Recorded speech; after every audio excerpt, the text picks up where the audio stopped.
gudoomiyaha guddiga qabanqaabada shirka dib u heshiisiinta nabadoon Axmed Cabdulle Jimcaale ayaa ka codsaday xubnaha beelaha metelaya ee shirka ku sugan in ay iska soo saaraan xubno ka mid noqon doona guddi la doonayo in ay heshiis walaaltinimo dhex dhigaan laba beelood oo ku dagaalamay deegaanka Deefow. waxaan soo jeedinaynaa haddaan nahay shir gudoonkii beelaha halkan jooga ee reer Hiiraan ee nabadda jecel ee ka heshiiyay wixii dhibaato ah oo dhexdooda yiilay inay guddi bixiyaan guddigaas oo labada beelood oo dhibtu ka dhex taagan tahay ay xal u raadiyaan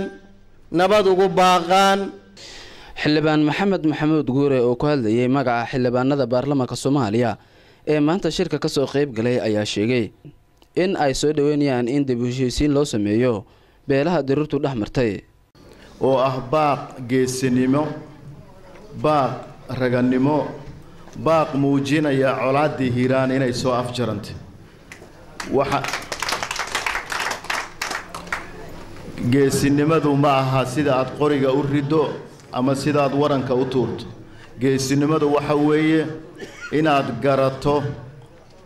garato xaqa walaalka inaad xakamayso caradaada inaad u heeliso